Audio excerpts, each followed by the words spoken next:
Aaron and Cisco, can you hear me? Yes, we can. All right, we got a couple minutes. I just want to make sure we can communicate. So, Okay.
all right, it's that time.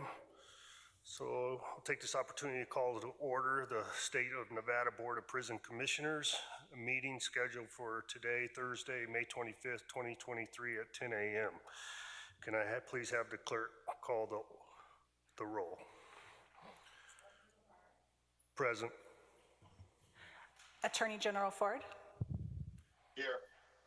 Secretary of State Aguilar. Here. Governor, we have a quorum. All right, thank you. We'll close agenda item number 1 to agenda item number 2, public comment. This will be the first period. No vote or action may be taken upon a matter raised under this item of the agenda unless the matter is specifically posted on the agenda as an item upon which action may be taken. Time limit will be 3 minutes. Do we have any public comment to the south? We do, Mr. Governor. Go ahead and come on.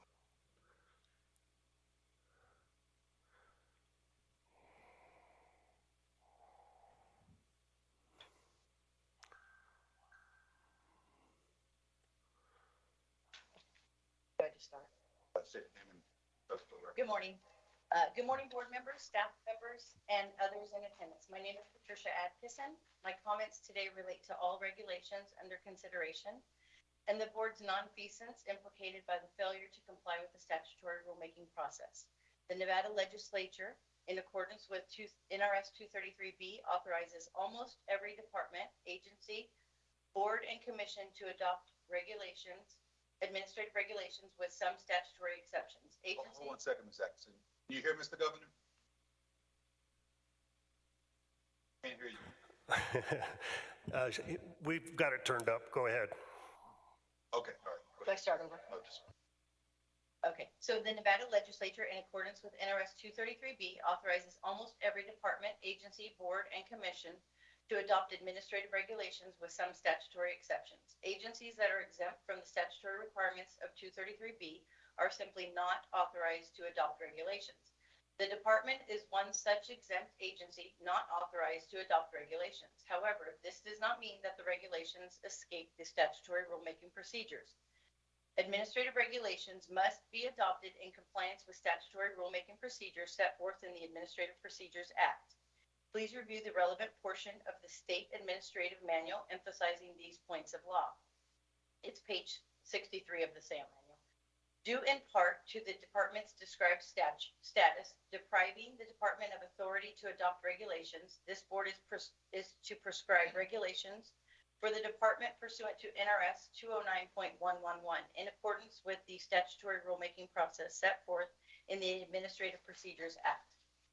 When the legislature chose to authorize the adoption of regulations by this executive branch board, the legislature provided for, by law, a review of these regulations by legislative agency before their effective date to determine whether each is within the statutory authority for its adoption. Until now, in the absence of contention that the board has contravened the relevant constitutional mandate and ignored the board's statutory requirements, it has been presumed that department regulations were duly adopted in compliance with the lawful process. As a result, undue deference has been mistakenly afforded when considering department regulations. Deference in this way works to effectively conceal the department's related ongoing violations of statutory law, including false imprisonment and deprivation of voting rights. This issue is now front and center when considering the related determination by the Office of the Secretary of State, acknowledging that while my husband, Michael Atkinson, is incarcerated at NNCC, the state of Nevada registered him to vote under our current state laws, implicating false imprisonment by the department, where my husband's voting rights under state law may not be restored until all convictions are discharged either through expiration or through parole. Records of conviction are maintained by the Central Repository in compliance with the Uniform Crime Reporting Program of the FBI. A review of this official record demonstrates there is no conviction for use of a deadly weapon in Nevada, supporting You've the reached 3 legislative minutes. designation. Okay, I'll finish at the end. Thank you. Thank you so much. Anyone else for public comment? That's it for here, Governor. All right, Ms. Atkinson, can I just clarify something for her? Can you come back to the microphone? Sure. I'm going a little bit out of order, but just when we get to the second public comment period, we have received your email. Okay, All thank right, you. so it won't be necessary to come back to the microphone unless you have something additional. Okay, thank you. Thank you. All right, any other public comment here to the north? Danielle? No, sir, we're finished. All right. We will close the public comment section, agenda item number 2, and move to agenda item number 3, acceptance and approval of the minutes from October 17, 2022 meeting. Can I have a motion? Mr. Governor, I move approval of minutes. Any concerns before of you, Mr. Aguilar, before we take a motion? No, Okay. I wasn't at the meeting, so. Now that you were. All right, we have a motion. All those in favor? Aye. Aye. Hearing unanimous, the minutes pass. We'll close agenda item number 3 and move on to agenda item number 4, director's comments and departmental updates. Director Zarenda. Good morning, Governor, and good morning, members of the Board of Commissioners, Board of Prisons Commissioners.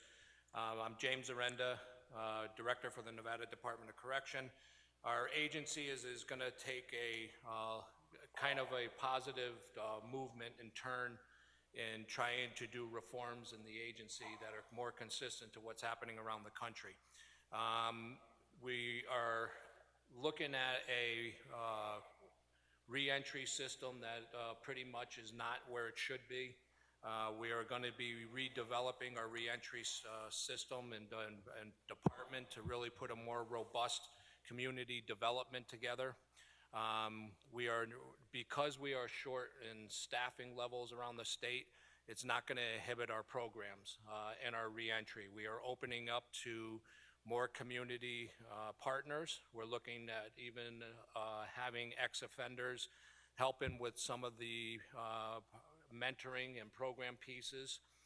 We are looking at developing systems where our community partners will be able to do more of the programs, training, job training, and resources. This is going to open us up to have more successful offenders when they get returned back into the community. Having them returning back into the community better than they are today will be providing a safer community, making sure that with the offenders going back into community, we're given those tools to be able to succeed and allowing them to get the training and wraparound services that we know are going to make offenders more successful. Having them more successful in the community means our families and friends are going to be more safe and that we are going to have a safer community which ultimately will reduce our population down the road, not only saving money, but also allowing more productive citizens in the community.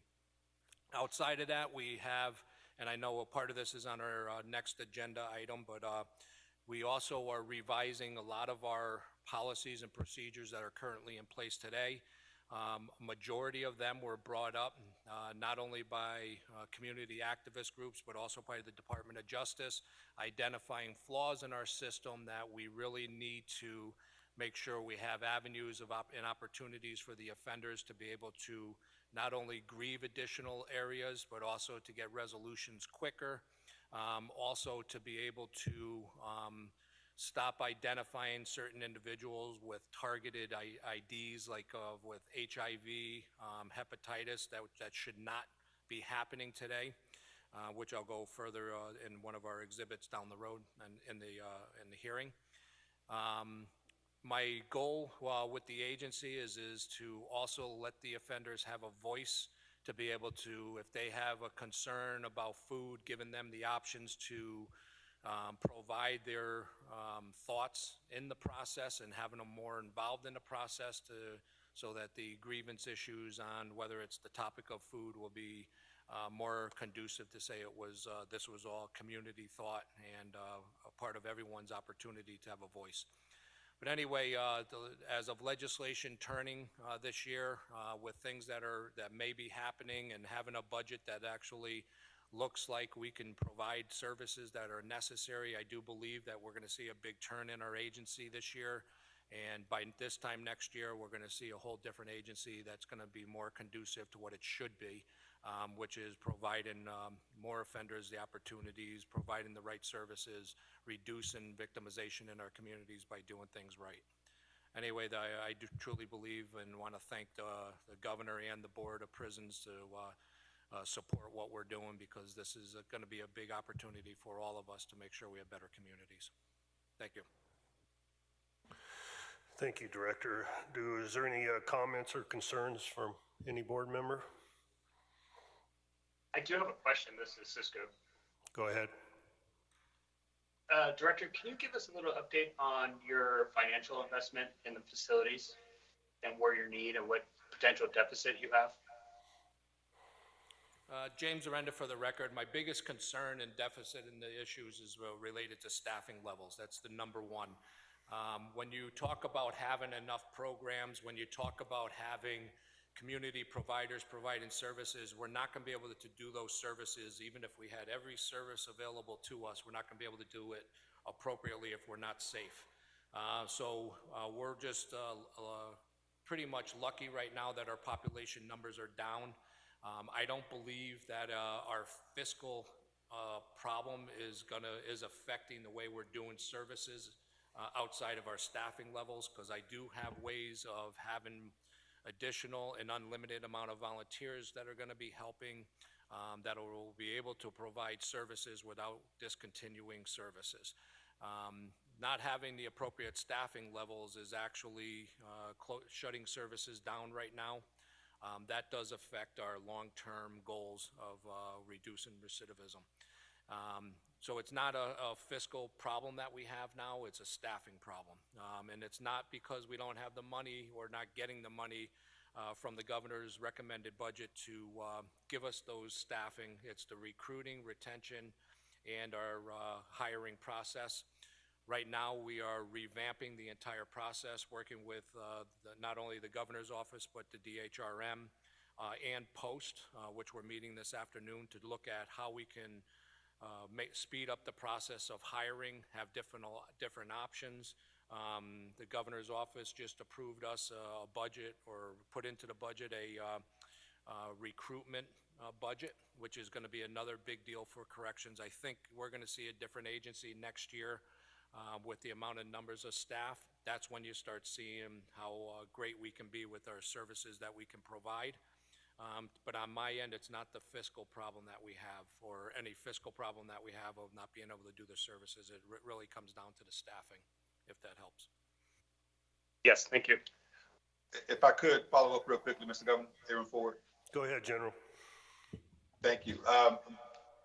Jim, but you do have some infrastructure needs, right? I mean, you have water heaters or, maybe that's the wrong phraseology, but you have some infrastructure needs that are not yet budgeted for or funded, am I right? I mean, speak to those as well so that we can ascertain best ways to assist you with that. Sure, James Arena for the record. Yes, we have, the infrastructure is a concern of mine, which is right. It's not being that we're getting the funding or not for the capital improvement projects just have to get done. We have many capital improvement projects for the next 4 years that looks like we will have approved. Those funds have to be able to fund those projects so that we can get the capital improvement projects done. And you're right, we have housing units, especially down in Las Vegas now, that are closed because of mold issues, water heater issues that haven't been replaced. We have doors that the locking mechanisms aren't working, or windows that aren't working, hot water loops. All those are already built in. It's not really asking to get them money to be able to do it, it's getting them done. Capital improvement projects are there for us to be able to do this. We just got to get going and making sure those are priorities with the state's capital improvement projects so that we don't have problems down the road. Just a quick follow-up. What can we as a board do to assist you with that, Jim, if anything? James Arenda for the record. I think it's really, to me, it's the push from the board to say that when we're looking for Public Works to prioritize capital improvement projects, it's really trying to explain that our capital improvement projects are related to safety and security, and when we keep pushing things down the road on safety and security, sometimes they eventually become a problem that we don't want to see. So it's really just being on top of the Public Works and their capital improvement plan and the priorities in that plan to make sure that that the safety and security is a concern. Thanks so much. So I appreciate those questions. And in general, I had a short discussion as early as yesterday with Public Works, and we are going to attempt to make that a priority moving forward. So, any other questions or concerns? None here, Governor. All right, we will close agenda item number 4 as it's discussion only and proceed with agenda item number 5, overview of Administrative Regulation 740 offender grievances effective April 28 of 2022. And this is discussion only, and I believe you have, General Ford, I believe you have questions directly related to this agenda item. Thank you, Mr. Governor. Yes, my recollection from our last meeting, I guess it was in December or so, was that I just wanted to hear back from the department on the grievance procedure. I know that, for example, there are bills percolating through the legislature right now to help address some of the grievance procedures, whether it be an ombudsman that's been requested or otherwise. Jim, I don't know if you've had an opportunity to update yourself on this, but could you just quickly give us an overview of 740, the grievance procedures, and any of the any input you have on those? James Arenda for the record, and I'm glad you actually brought this up. I know this is a AR, Administrative Regulation, that was approved less than a year ago. However, my first priority when I come into any organization is looking at the grievance procedures, not only for the offenders, but for staff, because that's what helps me control morale, environment, and violence. When I looked at 740, and from my past experience in the Department of Justice on grievances, I think there's a lot of flaws in our AR process under 740. The time frame should not be as they are. They shouldn't be limited, which like informal grievances, they have 45 days for the staff to respond. That's unacceptable. There's things inside our grievance procedure that limit what can actually be grieved. That should not be the process. What I did when I first got here, I started distributing this Administrative Regulation 740 with our staff and with our Deputy Attorney General to come up with a better process, and with my knowledge of what I think works around the country that's better. to resolve grievances quicker and at what level. Another issue that I saw there was a legislator, the LCB, did a audit on the use of forces with the agency over the last 2 years. In that, I saw that it was not built into the actual grievance process on how that can be done more effectively to look at grievances on use of force outside the agency. So that's going to be changing as well, to have any offender that has a grievance on a use of force or the way the use of force was done, it's going to bypass, the first level grievance is going to bypass the facility and go directly to the director's office, which will be reviewed and investigated by the Inspector General. So I think that will open up to be able to have more of a process that the offender knows will not be what they call swept under the rug or not looked at by entirety. There's going to be a lot of changes to this administrative regulation, even though it's only less than a year old. It'll most likely be, the process takes a while, unfortunately, but it will probably either be at the next temporary regulation coming out in August with a full regulation coming out at the last of the year's BOPC. That's really all I have on it, but I know it needs revision and it's not acceptable to me. Thank you, Mr. Governor. May I?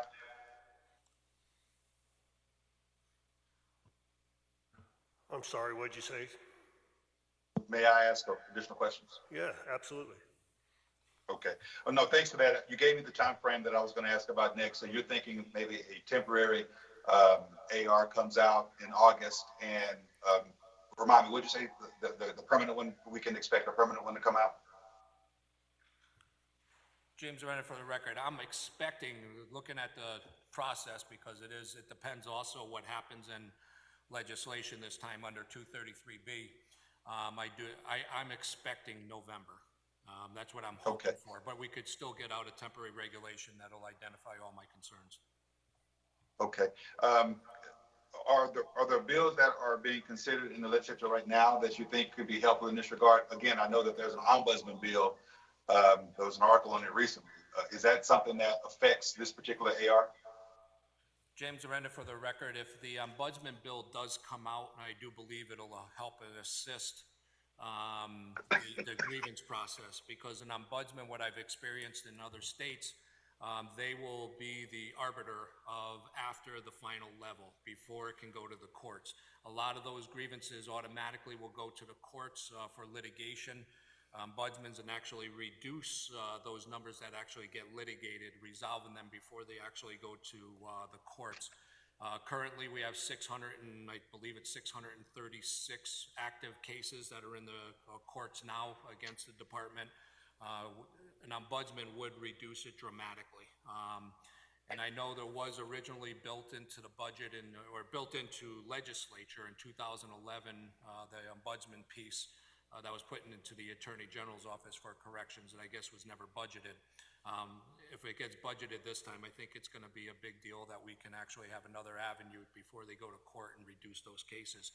And having an ombudsman can actually do the training of staff in grievance procedures and also monitor for any inconsistencies and also patterns of behaviors or patterns of problems that can actually reduce tension and also resolve grievances before they get to the courts. Yeah, well, listen, I appreciate that. As wearing a different hat as counsel for NDOC and having my first assistant here as well as my Deputy Attorney General who works with you guys on a daily basis, I know that we are exhausted when it comes to working on cases coming out of NDOC. I know the courts are oftentimes not happy with the volume of cases that we receive, and we have a lot of burnout relative to the DAGs who are working on these cases. And so anything that this board can do to help obviously facilitate the addressing grievances in the prisons on the one hand, but certainly cutting down on cases that are proceeding to court would be I'm open to doing it. I don't know what people have with the entire board, but certainly this board member is open to doing that. So please keep us posted on ways in which we can assist in that regard, because it's a problem that percolates throughout the entirety of the system. And I just want to be certain that we talk about that, mention it on the record here.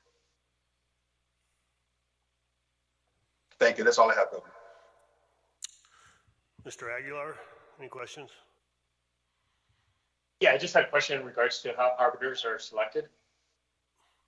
I didn't hear the question. How are the arbiters selected? Are they neutral parties, or what is the process for identifying an arbiter in these situations? Did you understand the question? I still don't understand it. We can't hear it clearly. Can you hear me now? I don't know. We'll see.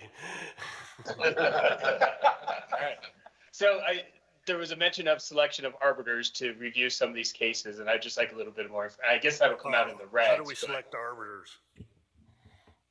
James Renner for the record. Sorry, I didn't understand what it was at first, but I do now.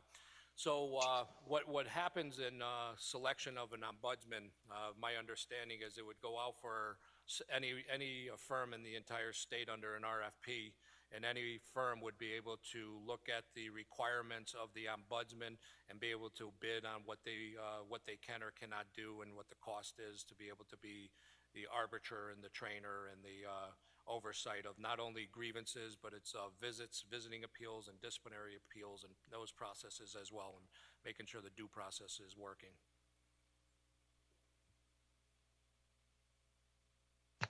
Thank you. All right, Governor Lombardo, for the records, Mr. Zarenda, you had alluded to that an audit was conducted on your use of force, and I assume there were some after-action items identified in that audit. At the next Board of Prison Commissioners, can we have a presentation to those action items and what we're doing about it? James Renner for the record. I'll make sure it's on the agenda, and I think it'll be great for everyone to hear the progress that we made. And then also on top of that, you talked earlier about the reentry programs. If we could be made aware of exactly what that means, what they are. James Renner for the record. I'll make sure that's on the agenda as well. All right, thank you. If there's no more questions, we will close item number 5, discussion only, and move to item number 6, administrative regulations for discussion and possible action. And Director, you intend to give a overview of all the regulations at once? Yes, that's correct. And then we'll provide the board the opportunity to address each one individually if they choose to do so. Yeah, so James Renner for the record, the very first one I'm looking at is Administrative Regulation 506, which is our classification schedule.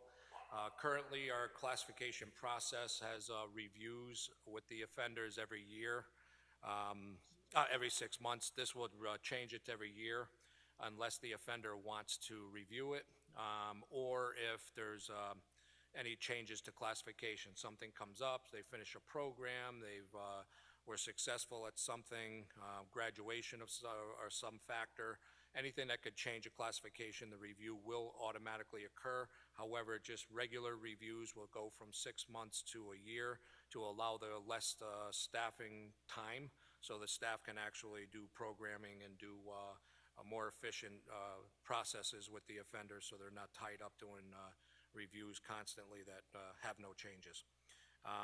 The other thing it did was it just added a couple definitions in it. Currently, it was addressed in legislation that the way we identify in our classification under segregation is confusing, that there was, we identify multiple different levels of segregation, and segregation looks no different than the regular population. However, what the perception of segregation is that these offenders are locked in their cells constantly and not coming out. We have certain things like protective segregation that is no different from general population, just we call it that because they're separated from the population based on protective custody concerns. So it just changes the titles, removing the term segregation, and instead of having segregation housing, it'll be protective housing, changing those terms. The other thing that had a change and you'll see in all the other ARs are the identification of inmates. The law in the last 2 years changed to not identify those in our care as inmates. They're identified as offenders. So you'll see a lot of word changes in the regulations going from inmates to offenders. And that's really about it on the 506. Under AR 516, it was minor. It's really just changing, again, the verbiage of offender, inmate to offender, and also just changing our wording that we are using performance-based criteria, which was added for our classification and level system changes. That's really it about that AR. It was just minor. The next AR 523 reflects the wording of parole eligibility. It changes parole eligibility, making it parole eligibility criteria rather than probability. And that really met the change in the statute that identified that term and that language, which made us change. And it made it also our reentry court update on it's called 184 in our 305 programs, identifies and makes it clearer what the actual criteria is for placement under those criterias and what the offender would need to be able to meet those criterias to be able to be placed under 184 or 305. Compassionate release 298 program, we had to make it match what the NRS says, obviously. So it changes the criteria of the program and identifies clearly to the offender or anyone that wants to submit an application to put someone on a compassionate release on how much time they have to have left in their sentence, it mentions about the victims' notifications, and how the process works and what you need to be able to submit an application for a compassionate release if you're ill. And then the other minor changes, again, were changing inmate to offender in the ARs. AR 6110 is the HIV and immune deficiency syndrome, AIDS. The changes to this were ordered by the Department of Justice under agreement under Department of Justice lawsuit to not identify housing units that are specific for HIV-infected offenders. So they cannot be targeted. That was changed in our verbiage to remove house-alike, house-alone statuses to keeping it confidential. However, it also identified in our disciplinary process if those that have been notified about being HIV or have AIDS positive, they could be charged separately if they have unconsensual or even consensual sex while in prison, or if they used their bodily fluids to assaulting and going after staff, and what the process would be for those that have been notified. Again, the only other changes that we also added to this that was not, the Department of Justice didn't order, but we changed was changing inmate to offender. The next is really on AR 635. Really, the minor changes in this were allowing offenders to have on what we call KOP, keep on person medications. It's the process that it is. Those that meet the criteria for keep on person medications can hold their medications in their cells for 90 days. So they're 90-day scripts, just like out in the community, that are not considered under narcotic or medications that have to be monitored. So keep on person medications, it describes the criteria for it and the changes that were actually made and keep on person. And also, again, the changes from inmate to offender to match the state statutes. The next one on the mental health services, AR 643. Those changes were in there to really change in definitions, changing psychologist to mental health professional or mental health clinician. Also changing, again, units to centers, inmates to offenders.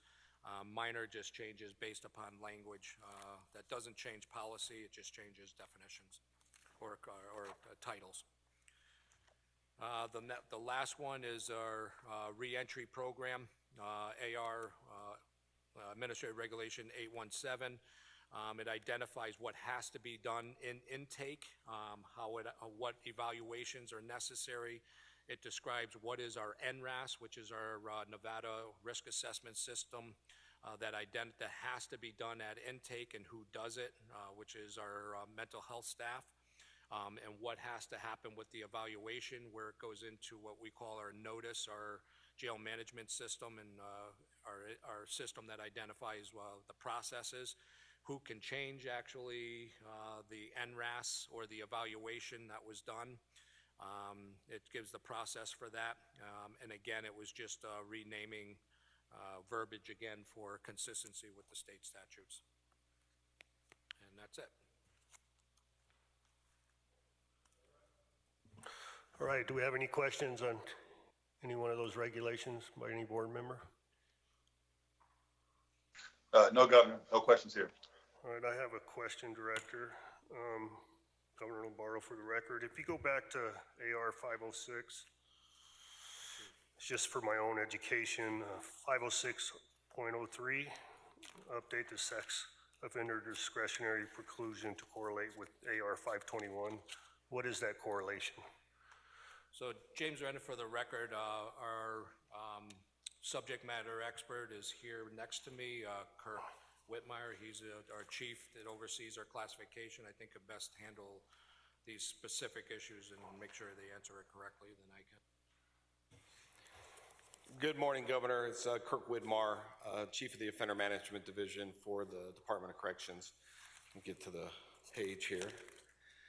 So in AR 521, which is our primary classification, it's kind of the primary policy related to classification, and then there are several of the 500 series that explain specific points to that.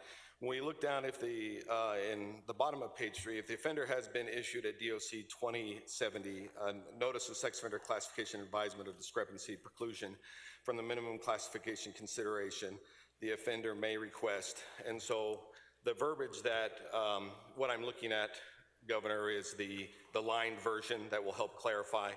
This was previously wording that matched what was in 521. 521 was approved previously last year, and so this now brings this AR into compliance with 521 in matching verbiage.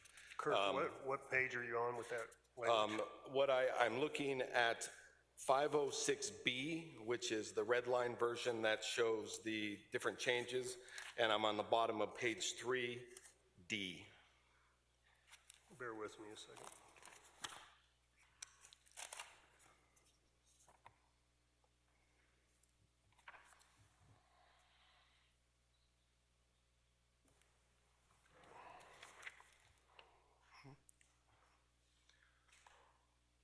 Okay, so all it does is aligning the language with the two different regulations. That is correct, Governor. Due to the sex offense by state statute, they cannot achieve minimum custody, and so this just brought the two policies into alliance. All right, thank you. Any other questions? All right. None here.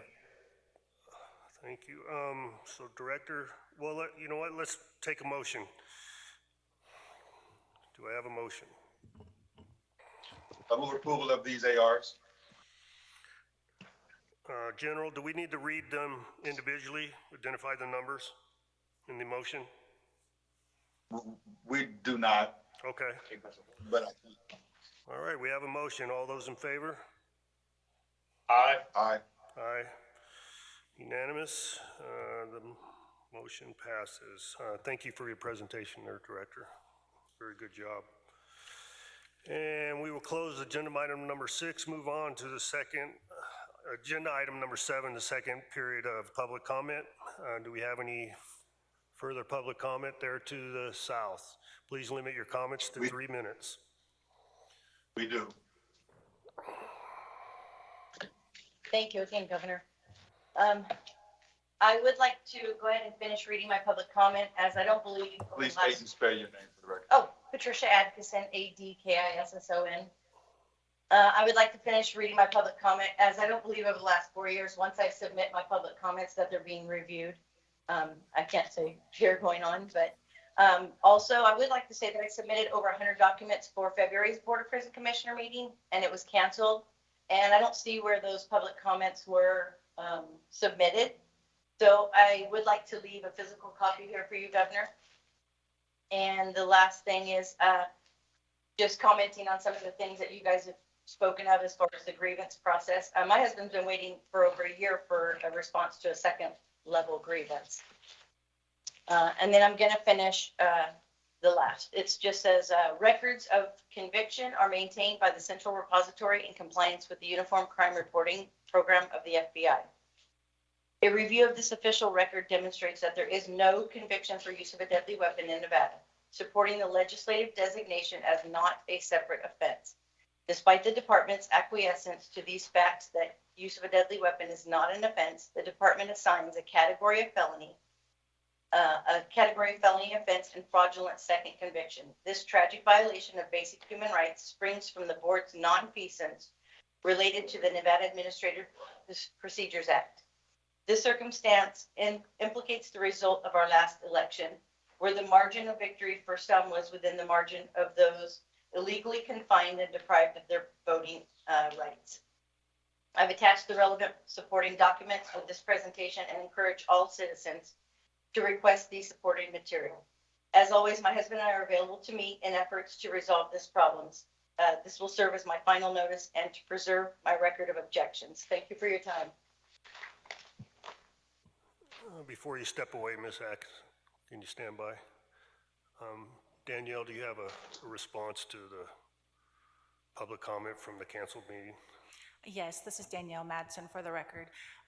Ms. Atkinson, as you and I communicated over email this morning, I did confirm with you that I had in February forwarded to the board your public comment from February 26th, and that I also forwarded this morning the public comment you sent last night, and that I did print both and had in hand, and that the board was advised that I would have them in hand if they needed to review in person.